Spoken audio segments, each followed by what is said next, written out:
अपने इस विजुअल में हम लोग चर्चा करेंगे राम वृक्ष बेनी पूरी वृक्षित बाल गोविंद भगत शीर्षक पाठ में बाल गोविंद भगत के द्वारा गाए जाने वाले कबीर के दूसरे गीत की, जिसके बोल हैं गोदी में पियवा चमक उठे सखिया चिबुक उठे ना।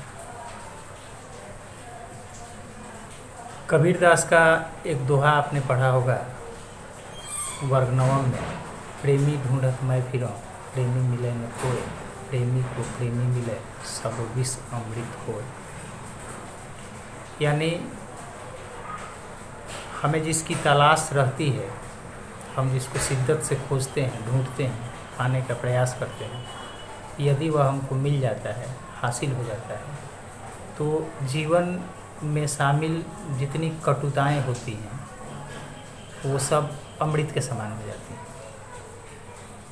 यहाँ पियवा शब्द का मतलब ईश्वर से है, जो कि गोदी में है, यानी बिल्कुल नज़दीक है, बिल्कुल करीब है, बिल्कुल पास में, गोदी में पियवा।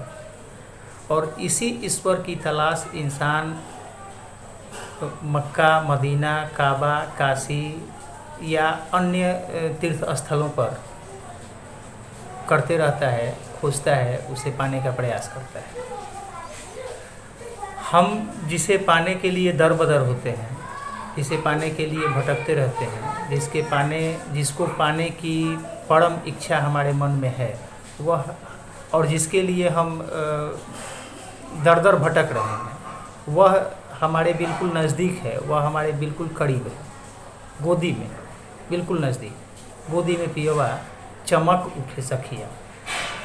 और आप कल्पना कीजिए कि आप किसी चीज़ को, किसी वस्तु को, किसी व्यक्ति को बहुत बेचैनी से, बहुत बेताबी से खोज रहे हैं और अचानक आपको पता चलता है कि वह तो आपके पास ही है, वह आपके नज़दीक ही है, तो उस परिस्थिति में आपके चेहरे पर एक चमक आती है। तो जब जीवात्मा को इस बात का एहसास होता है कि जिस परम आत्मा की तलाश उसे है वह उसके नज़दीक ही है, तो वह चमक उठती है, उसके चेहरे पर खुशी के भाव झलकने लगते हैं। अब एक और शब्द आया है चिहुक उठे ना। तो जहाँ तक मैं समझता हूँ, कुछ लोग ऐसे भी हैं जो या तो सिरे से ईश्वर के अस्तित्व को नकार देते हैं, या उनके मन में कहीं ना कहीं ये धारणा बैठी है कि ईश्वर इसे शायद नहीं देख रहा हो, या हम जो कर रहे हैं सही या गलत, इसके पश्चाताप के कई और रास्ते हैं जिनसे करके जिसको करके ईश्वर का कोप भाजन होने से खुद को बचाया जा सकता है। तो ऐसा कभी संभव नहीं हुआ है, ऐसा कभी संभव होगा भी नहीं, क्योंकि ईश्वर सब जगह विद्यमान है और सब कुछ देखता है। यदि कुछ पल के लिए हमारे मन में भी ये आता है कि इसका पछतावा किया जा सकता है, इसका पश्चाताप किया जा सकता है, इसके लिए पूजा कराएंगे, इसके लिए पाठ कराएंगे, इसके लिए फलाने तीर्थस्थल का दर्शन करेंगे, घूमेंगे, वहाँ जा कर के अपने किए गए कर्मों की क्षमा मांगेंगे, या वह हमसे दूर बैठा हुआ है, तो इस बात को भी नकार देना चाहिए। वह ईश्वर जिसको नज़रअंदाज करके हम कुछ अनुचित कर रहे हैं, तो वह हमारे बगल में ही है। और जैसे ही इस बात का भी एहसास हमको होता है, जैसे इस बात का एहसास किसी आत्मा को, किसी जीवात्मा को, किसी व्यक्ति को होता है कि जिसको हम दूर समझ रहे हैं वह हमारे बिल्कुल नज़दीक है, तो वह चिहुक उठता है। तो यही है कि गोदी में पियवा चमक उठे सखिया चिहुक उठे ना।